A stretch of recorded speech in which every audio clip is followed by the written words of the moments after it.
A republic, if you can keep it. Those were the words of Benjamin Franklin when he was asked what kind of government America had created back in 1787 after the Constitutional Convention.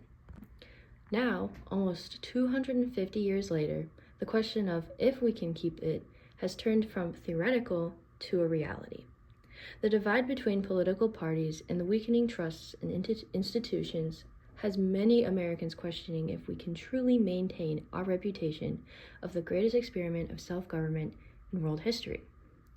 The challenge now set before us is whether or not America can preserve it, improve it, or let it fall. The United States was founded on the idea that people have the capability of governing themselves. As Abraham Lincoln later reminded us in the Gettysburg Address, this nation was, quote, conceived in liberty and dedicated to the proposition that all men are created equal. Of course, the founders knew that humans needed some system to be put in place to uphold and maintain our inalienable rights. To make this a reality, the founders also knew that this power must be limited, divided, and controlled. They made this into a reality through the Constitution that instead took the power away from the government and put it in the hands of the people. The founders paired political liberty with economic freedom, believing that the opportunity would allow individuals to pursue their own version of happiness. Free enterprise, private property, and innovation allowed generations of Americans to rise through effort, creativity, and responsibility, which helped shape America to what it is today. While the nation has not always lived up to its ideals, those principles gave it the flexibility to reform and recover without abandoning its freedom. Today, the threats of keeping a republic alive are far different from those of the past, but still are just as serious. Civic ignorance has grown in America because fewer people understand how their government truly functions. Civil debates or conversations have been replaced by outrageous arguments, where opponents are treated as enemies rather than fellow citizens.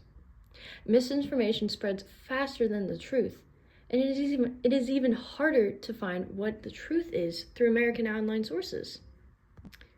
But our greatest danger isn't division, it's disengagement. A republic cannot survive if its citizens expect freedom without responsibility. But how can we convince our generation to keep the republic? Well, let me explain through 4 simple steps. First, we need to reclaim civic responsibility. American citizens need to understand the importance of voting, public service, and being informed. Without these, we have no liberty.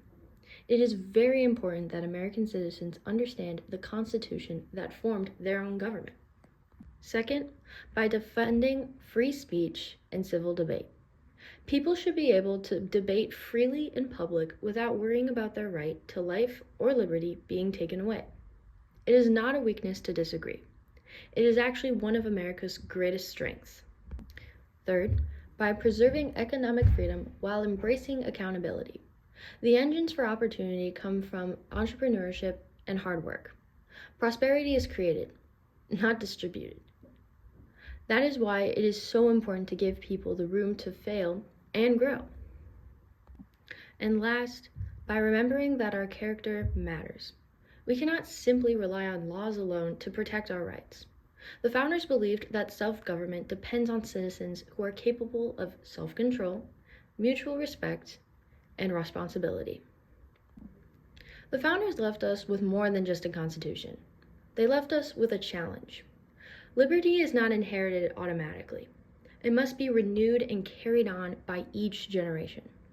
As we approach America's 250th anniversary, the answer to Franklin's question rests with us. Can we keep this republic? Yes, but only if we choose to. Thank you.